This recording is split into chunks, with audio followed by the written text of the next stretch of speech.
자, 인사 나누게요. 안녕하세요. 박수 쳐세요. 끝에까지 앉아 있으니까 눈이 잘 안 보이네요. 앞에까지 앉아도 되는데. 자, 오늘부터는 우리가 그 중개사 31회 대비예요. 정확히는 작년 올해, 그러니까 올해 중개사 시험이 언제일 것 같아요? 여러분들 시험이. 우리가 그 오늘부터 해가지고 30일에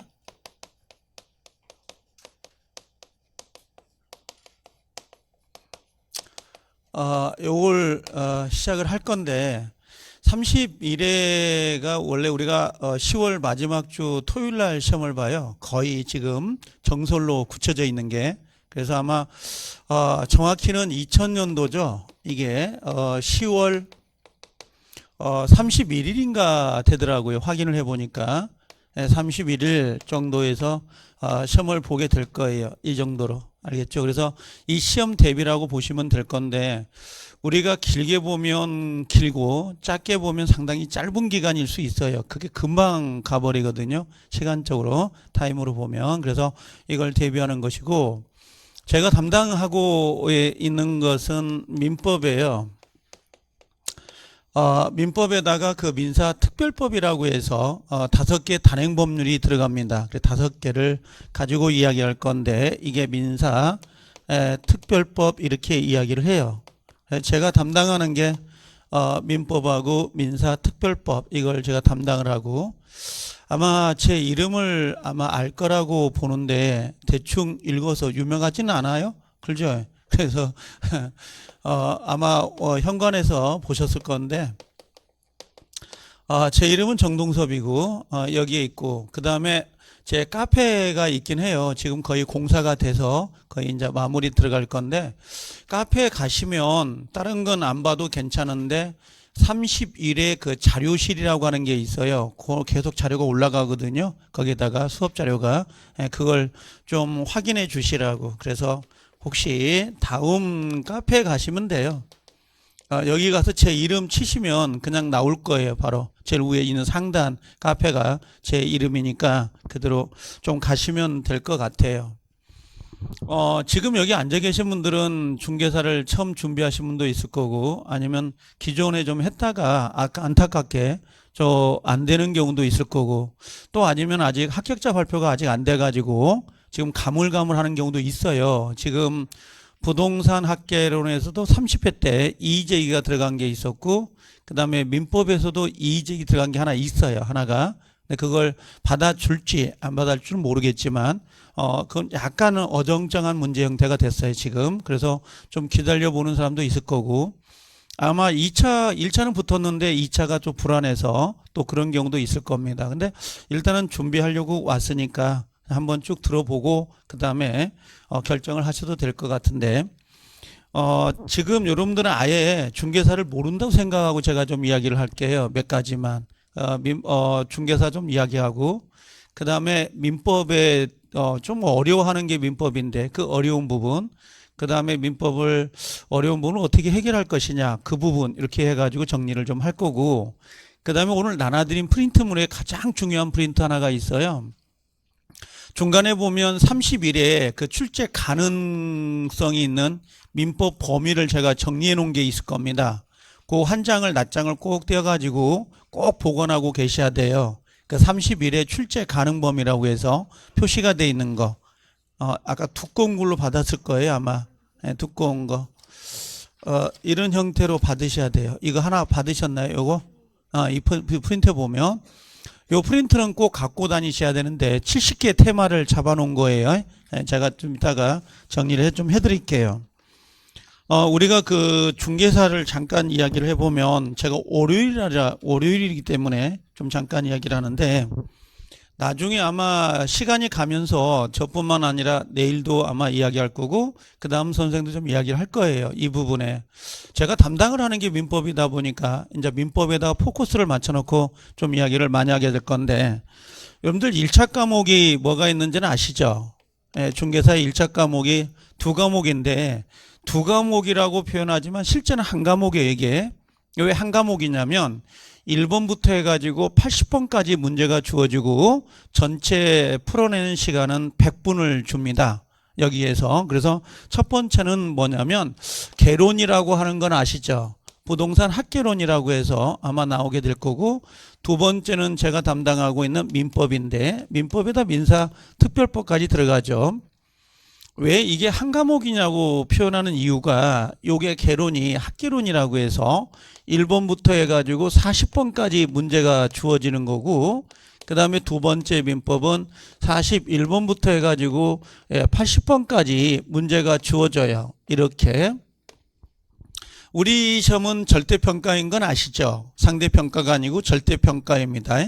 그럼 절대평가라고 하는 것은 과목별로 몇 개를 맞춰야 되는 거예요. 60점 이상이어야 되거든요. 60점을 이상해야 되니까 24문제를 맞히면 돼요. 이것도 역시 24문제가 맞아지면 되겠죠. 그러면 얘도 60점이고 얘도 60점이기 때문에 평균 60점으로 딱 합격이 돼요. 60점 미만으로 떨어지면 합격이 안 되는 거죠. 최소한 60점 이상이어야 되는데 문제가 있죠. 민법이 예를 들면 80점을 맞으면 학교는 몇 점을 맞으면 되는 거예요? 40점을 맞으면 돼요. 40점을 맞으면 여기서 넘겨줄 수가 있죠. 점수를 이렇게. 그래서 이걸 한 과목이라 그래요. 지금 과목은 두 개로 되어 있지만 점수를 주고받을 수가 있거든요. 그러니까 예를 들면 학개론이 요게 80점을 맞았는데 민법은 40점을 맞는 거예요. 이런 식으로. 그럴 수 있죠. 그럼 점수를 이렇게 넘겨줄 수가 있다는 거지. 근데 1차가 2차에게는 점수를 못 넘겨줘요. 1차끼리만 왔다 갔다 할 수 있거든요. 이게. 그래서 전체적으로는 우리가 평균이 몇 점 이상이어야 되는 거예요. 60점 이상이어야 되고 과락점수 40점이 안 나와야 되는 건 아시죠? 과락이라고 해서 40점 밑으로 넘어가면 안 돼요. 이런 식으로. 그래서 평균 60점의 과락점수 없이 그러면 합격이 되는 게 1차예요. 주고받을 수 있는 거고 점수는요. 공부를 해보면 학개론이 좀 빨리 올라오신 분들이 있더라고요. 근데 여자분들은 학개론이 늦어요. 대체적으로 보면 10명 중에 6명은 학개론이 좀 늦더라고요. 대려 민법은 다 늦어요. 10명이면 10명 다 늦더라고요. 이따 이야기를 하겠습니다만 우리가 100을 놓고 봤을 때 민법 공부를 어느 정도 해야 될 것 같아요. 6과목인데 우리 중개사가 6과목인데 100을 놓고 보면 민법 과목이 거의 50%를 할애합니다. 그런데 이게 시험을 볼 때마다 점수가 안 나와요. 모의고사를 볼 때마다. 참 이게 참 딜레마예요. 민법이.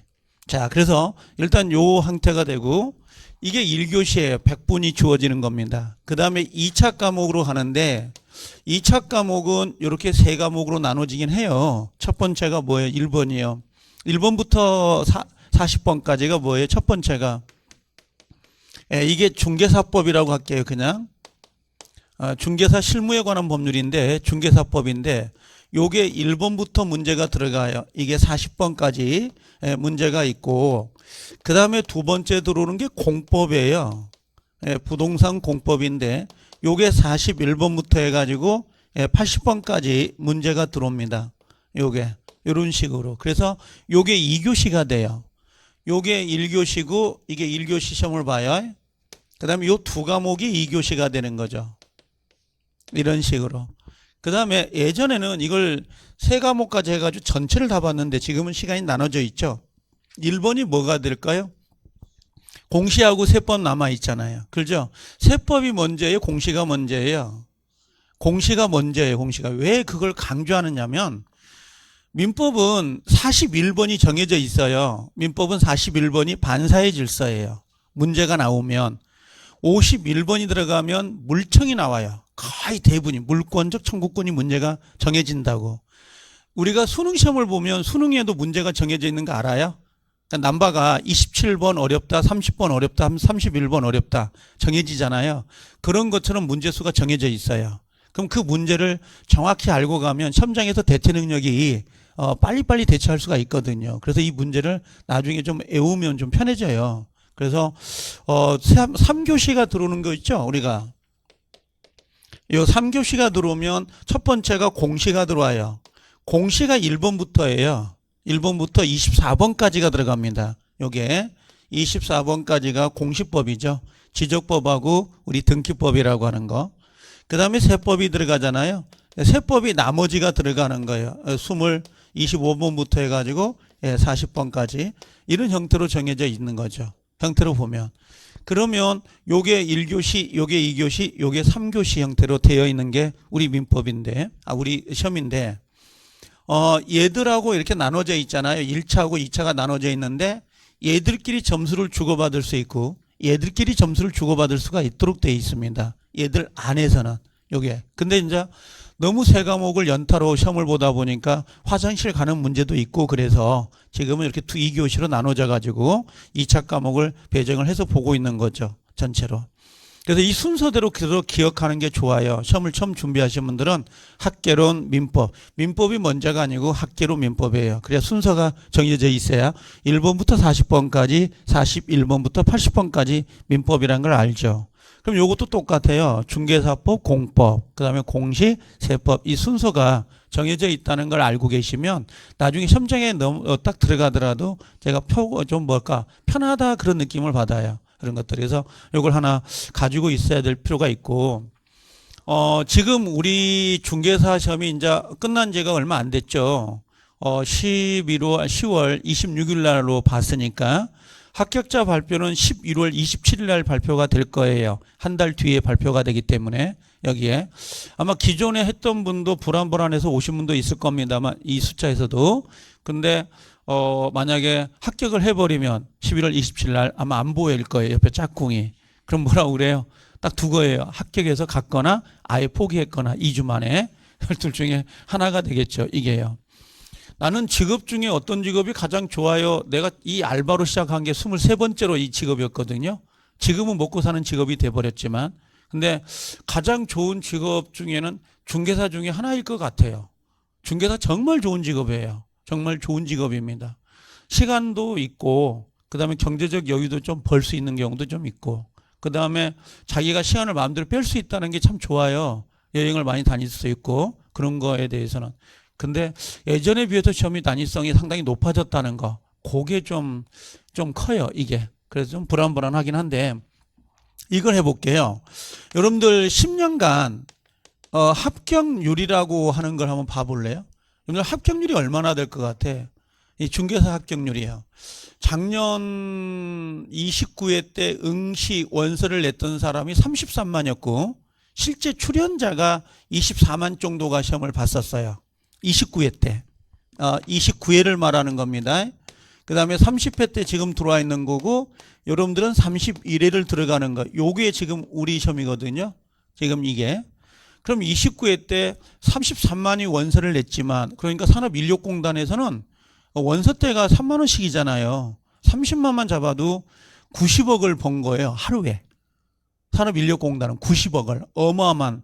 그 당시 29회 때 수능시험이 몇 명이 응시했냐면 59만이 응시를 했습니다. 수능이 59만. 근데 중개사가 33만이 응시를 해요. 그 중에는 헛수가 많아요. 그러니까 헛수가 많다는 게 뭐냐면 진짜 여러분들처럼 학원에 나와서 공부를 하는 사람도 있고 동영상을 보고 1년간 준비해서 가신 분도 있을 거예요. 근데 헛수가 많다는 건 직장생활 하다가 8월 달쯤 원서를 쓰거든요. 그럼 누군가 옆에서 한번 내봐 하다가 한번 내놓고 책 한번 떨쳐보지 않고 시험장에 가신 분이 있어요. 그러다가 1차 시험 보고 그냥 때려치고 2차 포기하고 나오신 분도 있죠. 현실을 아니까. 허수가 많긴 많습니다. 작년에 29회 때 33만이 접수했고 24만 정도가 응시를 했어요. 합격은 얼마 정도 됐냐면 15,000명 정도가 합격을 했어요. 15,000명이요. 24만 중에 15,000명이 합격을 한 겁니다. 이게 그 중에 이제 분명히 허수가 있다고 그랬습니다. 허수가. 이번에는 약간 출연자 수가 떨어지긴 했어요. 20만으로 떨어졌으니까. 실제 원서를 낸 사람이. 그럼 응시했던 사람도 한 20만 정도가 받긴 했을 겁니다. 근데 합격자는 아직 발표가 안 돼서 얼마 정도 나올지 모르겠는데 요건요 아직. 10년간 합격률을 놓고 본다면 전체적으로 얼마나 될 것 같아요 이게. 20%에서 통계치는 30%로 합격률을 잡습니다. 지금 현재 합격률 자체가 나온 게. 그러면 10명 중에 몇 명 정도 합격한다는 거야? 2명에서 3명 정도가 합격을 해요. 그럼 7명 정도가 떨어지는 시험이 되는 게 이 중개사예요. 그러니까 떨어진 거에 대해서는 너무 후회하거나 자책하지 말라는 거예요. 그래도 뭐가 있어요? 허수가 있다는 거지. 아까 직장인 다니다가 그냥 한번 봐볼까 하는 분들, 그런 허수가 있기 때문에 이런 건 좀 뭡니까? 약간 합격률에 대해서는 퍼센트가 잘 안 맞아요.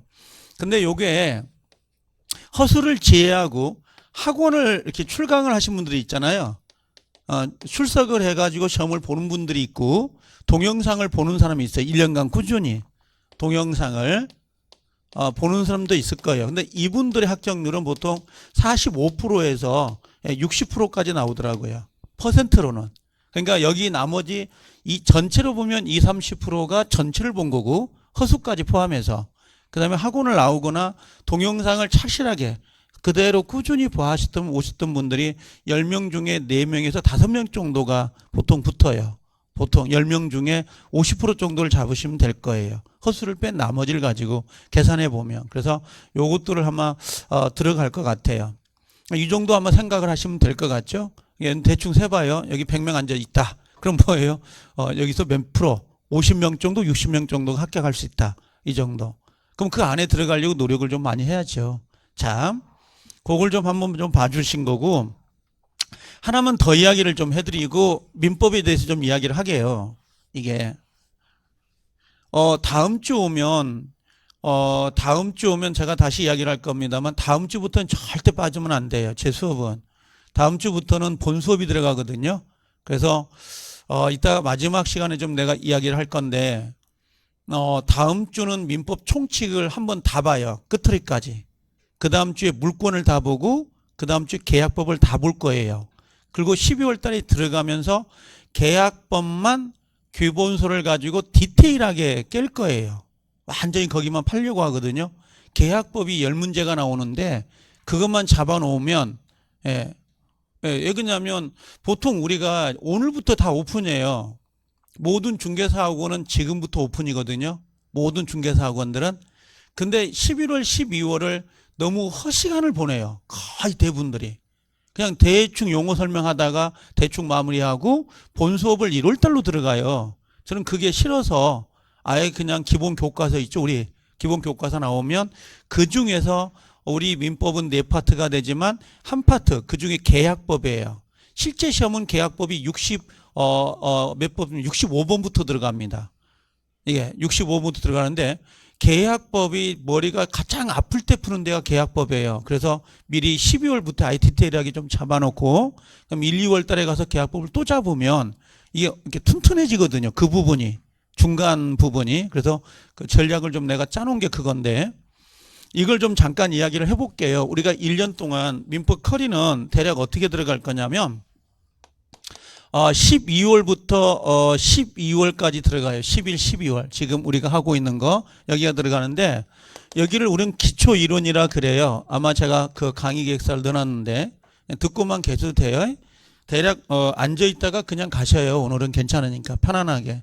앉아 있는 습관도 들여야 되고 제 목소리 톤하고 맞춰야 되거든요. 제가 목소리는 크지 않는데 이렇게 탁탁 끊어져요. 목소리는 좋진 않아요. 제 목소리가.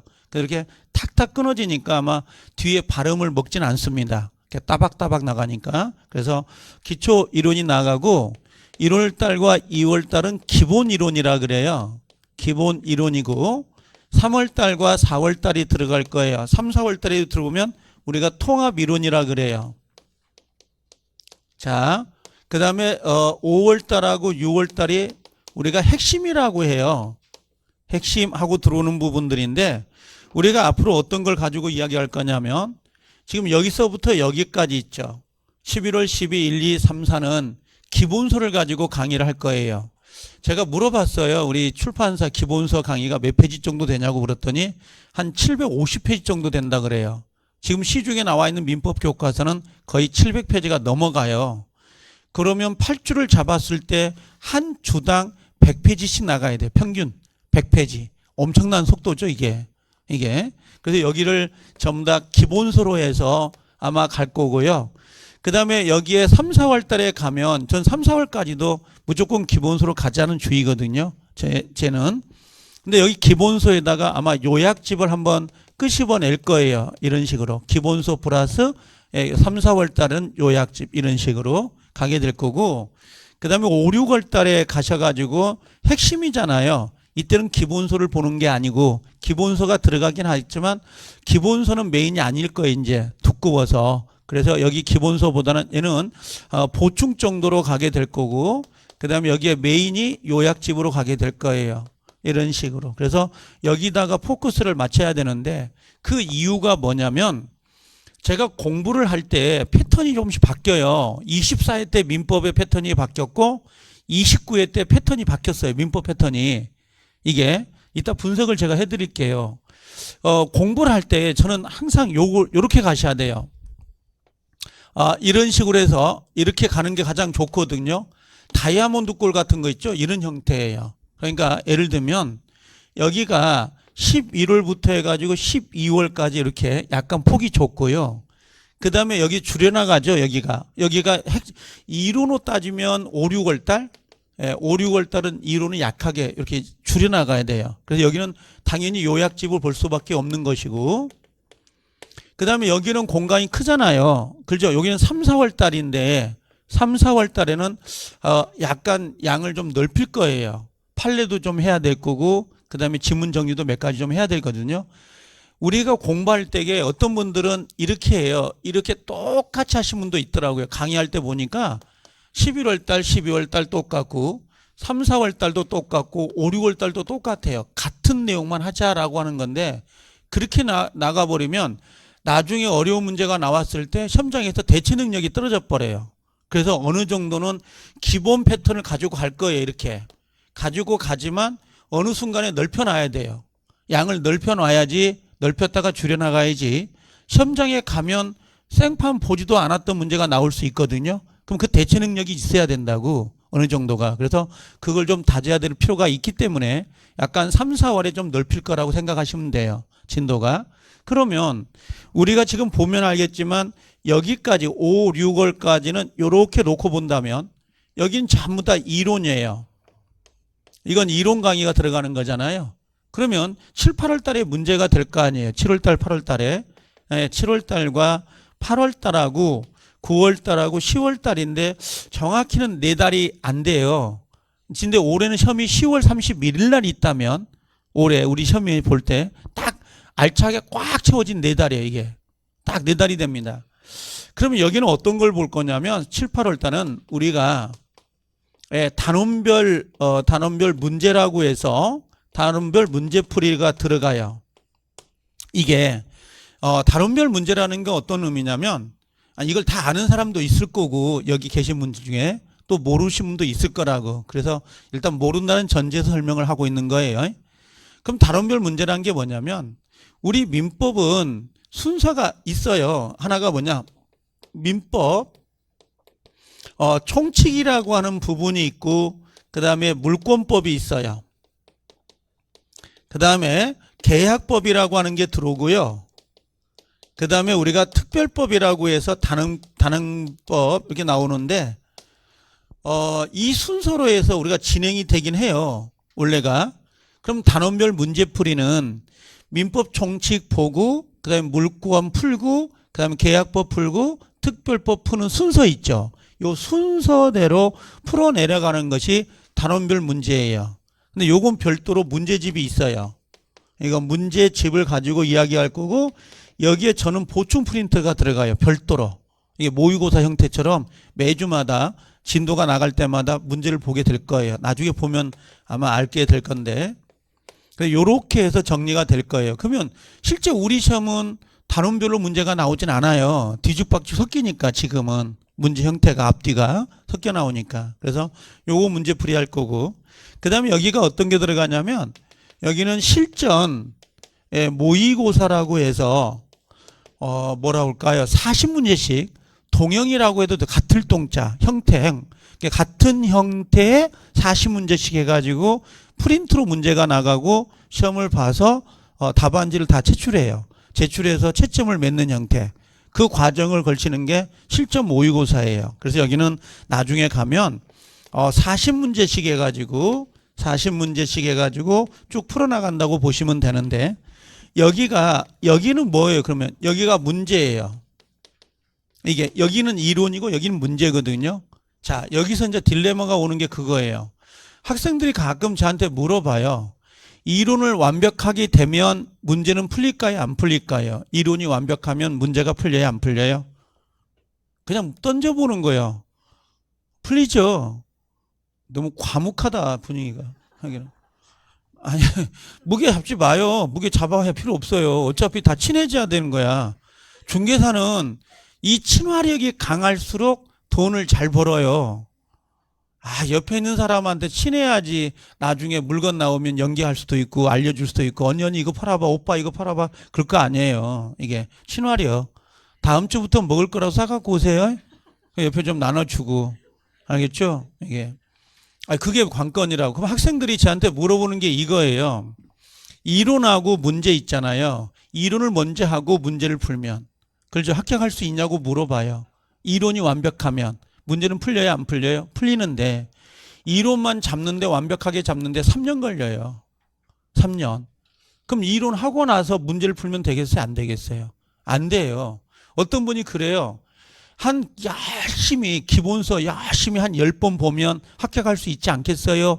열심히 하면 합격 못할 사람 없어요. 다 합격해요. 근데 우리는 짧은 시간 내에 합격을 해야 되잖아.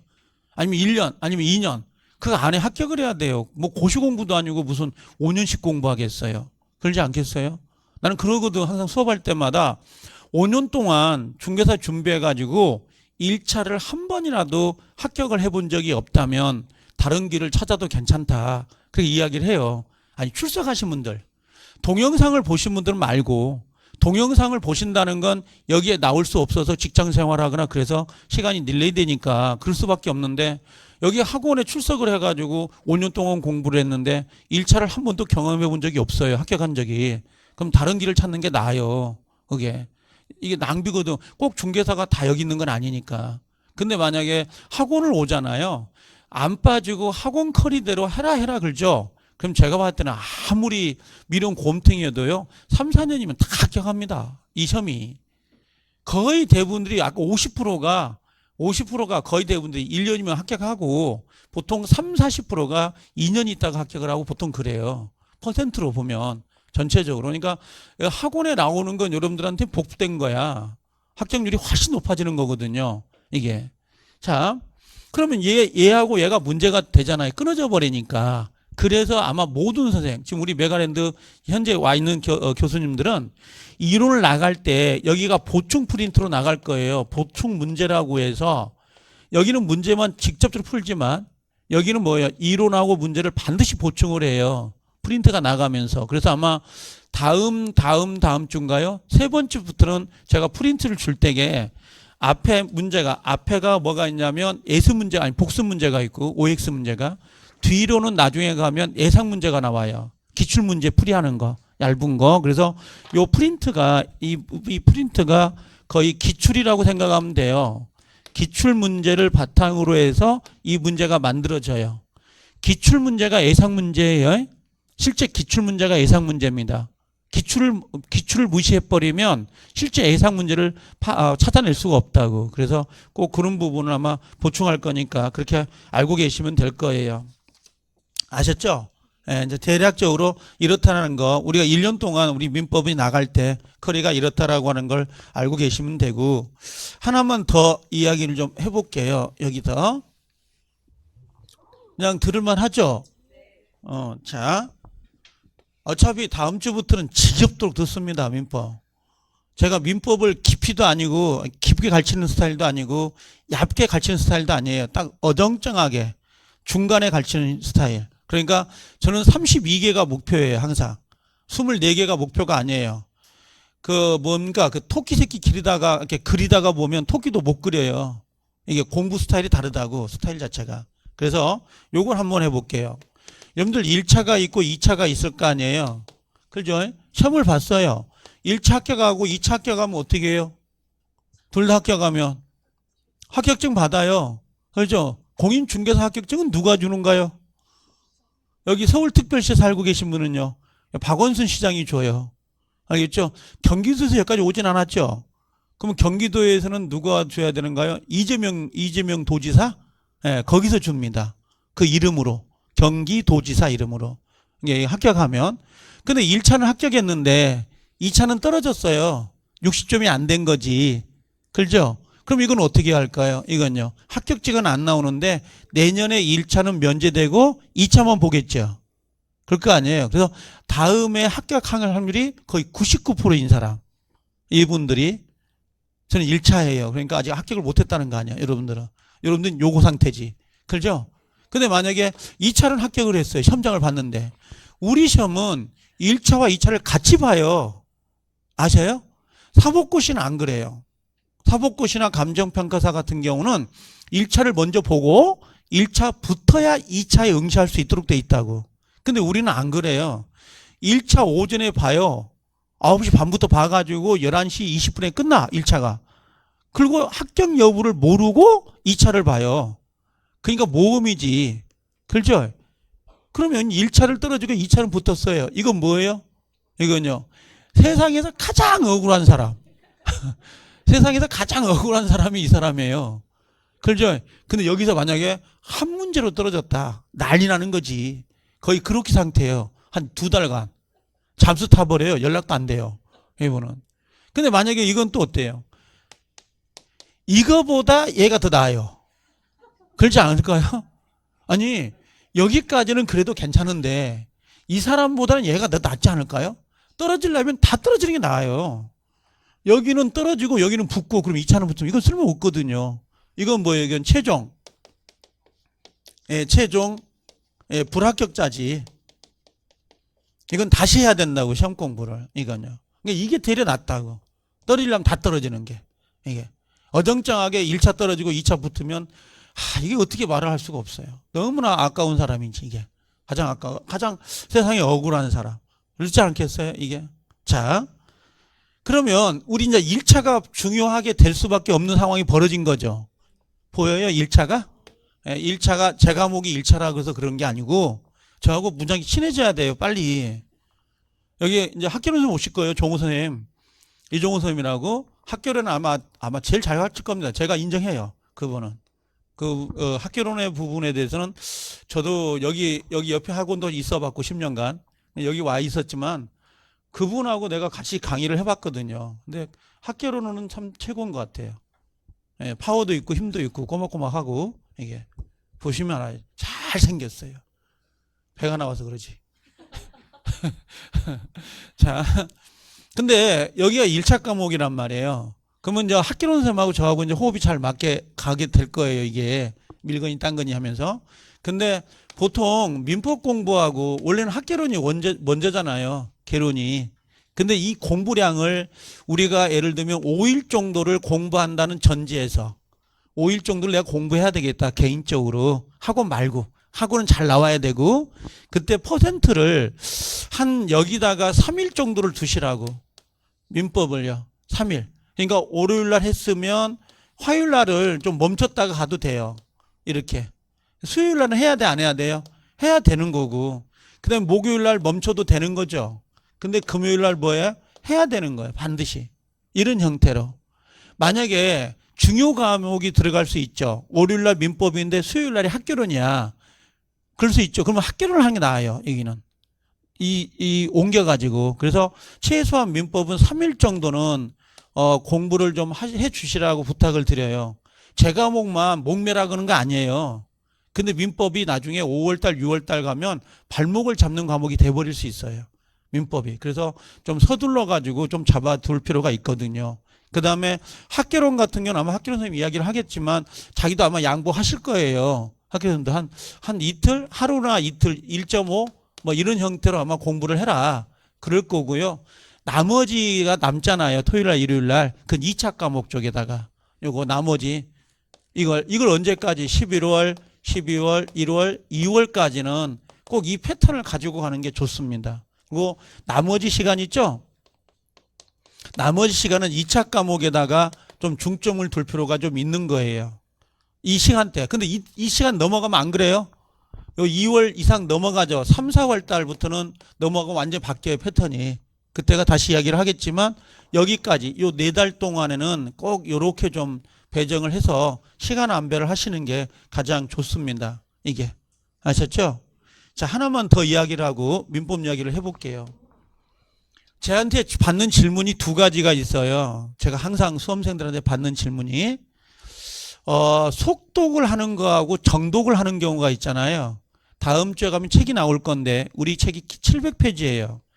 정독을 하는 게 좋을까요? 속독을 하는 게 좋을까요? 그냥 물어보는 거야.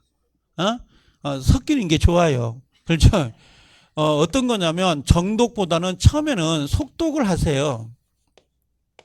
속독을 하는데 속독을 해라고 했더니 그럼 속독이 어느 정도 양을 보는 게 속독인지를 모르더라고 또. 이게 우리가 말하는 속독은 시간당 1시간당 15페이지 페이지 수로는 20페이지 정도 이 분량을 보는 게 속독이에요. 우리가 예를 들면 KTX 타는 거 있죠? 휙휙 지나가는 거. 의미를 부여하지 말고 그냥 읽어요. 자, 읽어나가요. 쭉 읽어나가다가 우리 민법은 이따 나오겠지만 법률 용어라는 게 있어요. 내가 모르는 거 추인한다 이런 말 나오거든요. 추인한다 그러면 연필이 있죠. 연필. 나는 연필을 좋아합니다. 샤프심도 되는데 샤프 연필 좋은데 그 사비 연필이 좋더라고요. 저는요. 그럼 여기 동그라미 쳐가지고 동그라미 이렇게 쳐놔요. 모르는 단어가 나오면 기본 교과서 읽다가 여기 그리고 막 이거 찾으려고 하지 마. 무슨 네이버 지식인한테 물어보지 마. 이 지식인은 초등학생이 다는 경우도 있어. 무슨 말인지 알겠어요? 이거 찾지 말고 이거 읽으면 또 그 법률 용어야. 그러니까 그냥 찾지 말고 동그라면 쳐라고. 그럼 뒤에 가면 이게 알게 되니까 이런 식으로 해서 나가고 그러다가 나중에 어느 정도 속독이 되면 정독을 좀 한번 해야 되는데 전 정독을 한번 해라고 그래. 민법만 그래. 지금 내가 다른 과목은 모르겠고 민법만. 지금 민법을 놓고 보는 거예요. 민법은 정독을 한 번도 안 하잖아요. 그럼 나중에 가면 지문을 못 읽어요.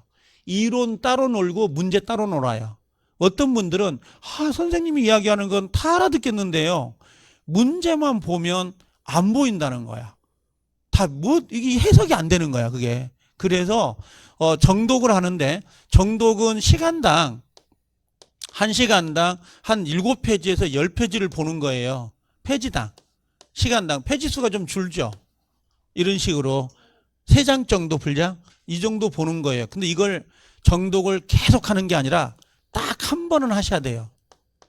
꼭 한 번은 꼭 하셔야 되는데 요게 언제입니까? 그러면 저는 5월 달이나 6월 달 정도에서 정독을 한번 할 필요가 있다. 그 전까지는 속독을 해도 괜찮습니다. 속독을. 요약집이 되든 기본서가 되든 반드시 정독은 한번 하셔야 돼요. 그래야 내 수준이 확 올라와져요. 이게. 그러고 나서 나머지는 계속 뭘로 가는 거예요, 이제. 속독으로 계속 가시면 돼요. 시험 볼 때까지. 9월, 10월 달에는 계속 횟수가 늘어야 돼. 그러니까, 뭐라 할까, 다독이라고 할까요? 다독. 9월 달, 특히 10월 달에는 정말 매일같이 한 권씩 읽어볼 수 있을 정도로 계속 속독을 내야 되는 거야. 이게. 이때 9, 10월 달에 가면 시간당 계산했을 때 거의 한 30페이지? 이 정도 읽게 돼요. 이게. 빨리빨리 넘겨가거든요. 눈에 익어 있기 때문에 이게 가장 중요합니다. 그래서 속독, 정독, 속독인데 딱 정독은 요 한 번만 좀 해주십시오 하고 부탁을 드릴 거예요. 제가 나중에 하나만 더 해볼게요. 어떤 분이 저한테 물어보는 2번째 질문이 뭐냐면 공부를 할 때 암기를 먼저 해야 되냐 이해를 먼저 해야 되느냐 이걸 물어요. 우리 머릿속은 항상 뭐라고 하냐면 우리 중학교, 고등학교, 대학 다니면 해도 항상 이해를 먼저 해야 된다. 이해를 먼저 하고 그 다음에 뭐예요? 암기를 해라 이런 식이었는데 우리는 시험을 봐요. 시험. 여러분들 이거 하나 해보게요. 수능시험을 좀 이야기해 볼게요. 수능시험이. 수능시험을 볼 때 영어가 40문제예요. 수학이 35문제인가 그럴 거예요. 국어가 40문제인가? 뭐 그런단 말이야. 그럼 수학을 시험을 볼 때게 지금은 다 똑똑해요. 애들이. 시간만 넉넉하게 주면 다 풀어낼 거래요. 거의 대부분 대치동 애들. 그러지 않을까요? 쏟아붓는 돈이 얼만데. 그렇죠. 학원비가. 여기는 벌벌 떠죠. 여기 와서 학원비 결제하려고 막 100억만 원씩 내려고 하면. 그렇죠. 야, 재수생들 수능 시험 볼 때 재수생들요, 한 달에 300만 원이에요. 한 달에. 농담이 아니고 진짜 대치동에. 대성마임 같은데 기숙학원. 1년이면 3천만 원 들어가거든요. 근데 여러분들은 100만 원 결제할 때도 손이 떨리잖아요. 그렇죠? 여기 와서. 왜? 자기 자신에 대한 투자니까. 아까운 거지. 근데 걔들도 머리가 너무 좋거든요. 근데 서열은 매겨야 돼, 안 매겨야 돼? 매겨야 되니까 문제가 난이성이 높아질 수밖에 없어요. 그렇지 않겠어요? 그럼 똑같아요. 우리 시험은 기본적으로 저는 그래요. 암기하고 이해가 같다고 하는 사람이거든요. 암기와 이해는 같은 거예요. 암기가 됐다는 건 이해가 된 거고 이해가 됐다는 건 암기가 된 건데 단지 순서를 암기를 먼저 할 거냐 이해를 먼저 할 거냐 그 문제거든요. 근데 저는 안 그래요. 암기를 먼저 해라 그래요. 이걸 먼저 하세요. 암기를. 우린 1년 안에 끝내야 되는 거야. 1년 안에 끝내려면 결국 우리는 뭘 보는 거예요? 시험을 보는 거야. 그럼 시험장에서 40문제를 탁탁 치고 넘어가야 돼요. 느긋하게 이해하면서 이게 그럴까? 하는 순간 가버려요.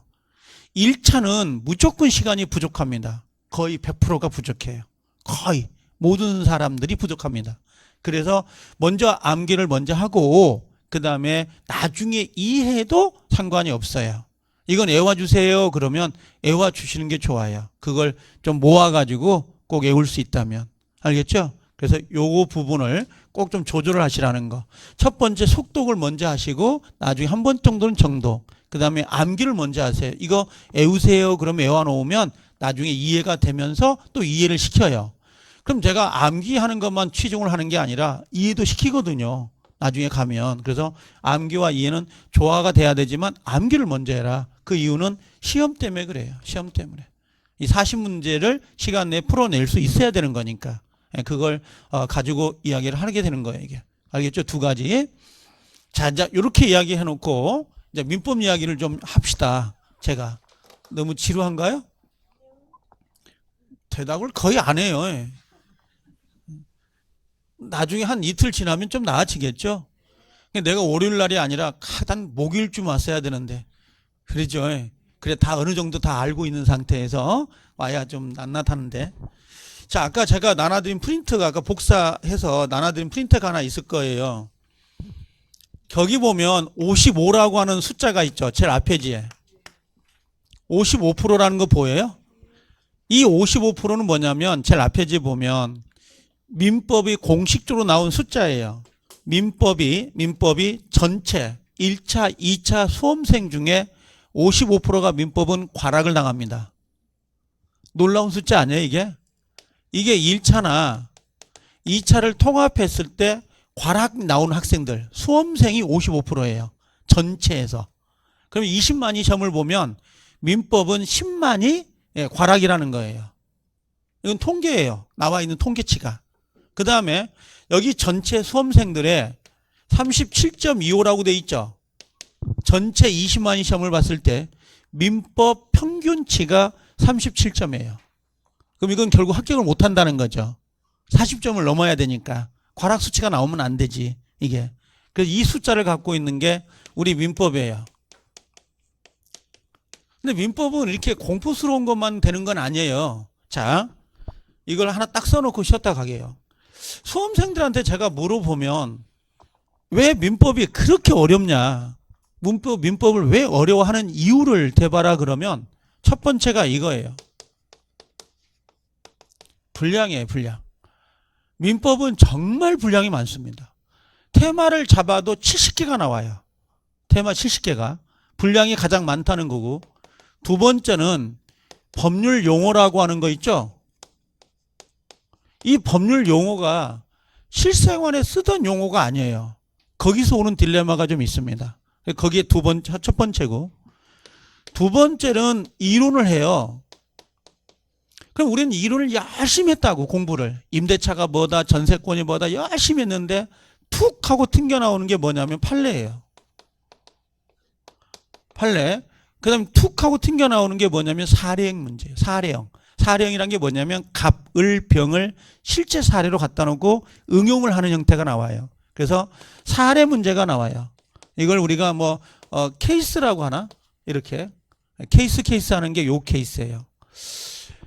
올해 사령 문제가 13문제, 작년 사령 문제가 14문제, 중까지 합하면 17문제가 사령이었어요. 평균 17문제가 사령 나옵니다. 40문제 중에서. 이게 응용 능력이 좀 있어야 되거든요. 이건요.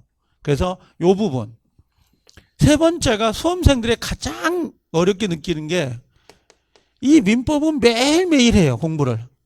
정말 매일매일 공부합니다. 진짜 보면 알겠지만 거의 민법책은 책을 손을 떠나지 않죠. 근데 우리가 3월 달부터 모의고사를 봐요. 3월부터 모의고사를 보거든요. 전국 모의고사를 봐요. 그럼 3월 모의고사가 가장 테이프를 잘 끊어야 돼요. 저는 3월 모의고사를 항상 3월 모의고사를 제가 무조건 15개 이상을 맞춰라고 이야기를 해요. 그래서 사람들은 그래. 40개에서 15개 못 맞을까? 이래요. 못 맞아요. 거의 못 맞는다고. 그래서 내가 나중에 가면 알겠지만 일단 요 3월 모의고사에 봤는데 전국 모의고사를 볼 때마다 점수가 안 나와요. 이게 민법 과목이에요. 나는 죽으라고 열심히 하는데 모의고사 볼 때마다 점수가 안 나오는 거야. 어느 한계치가 딱 멈춰가지고. 그게 가장 문제가 돼요. 수험생들이 가장 많이 갖고 있는 딜레마가 이 딜레마예요. 첫 번째는 양이 너무 많다는 거, 그다음에 법률 용어 접하기가 좀 어렵다는 거. 여러분들 3월달 가잖아요. 분명히 한글은 한글인데 이게 꼭 애국어 같아요. 내가 무슨 애국어를 배우나? 그래서 제가 이렇게 그 과거의 출신 내력들을 가끔 봐보면 학원에서 국어 강의 하셨던 분들이 있어요. 그 보습학원이라든지 중학교, 고등학교 그 학원에서 국어 강의 하신 분들 있잖아요. 그분들이 1년에 거의 다 끝내더라고요. 국어 실력이 좋은 사람들이 이걸 다 끝내버리더라고. 이해력이 빠른 거야. 근데 가장 잘 합격을 못하는 확률 퍼센트가 영어더라고요. 영어를 강의했던 사람들이 국어가 해석이 안 된가 봐요. 그래서 합격률이 한 2년, 3년 걸리더라고요. 그분들은. 그런 퍼센트가 좀 있기는 하더라고. 이게. 그래서 요게 가장 크고, 그 다음에 요 판례, 사례, 요게 가장 어렵다는 거죠. 이론만 하는 게 아니라 얘까지 들어온다는 거. 매일같이 해도 점수가 안 나온다는 거. 이게 점수가. 그래서 자, 좀 쉬었다 오면 제가 이 목표치를 꼭 수치를 갖다 놔야 된다고 이야기하는 게 있어요. 그래서 쉬었다 오시면 연결해서 좀 봐드릴게요. 갔다 오세요, 좀.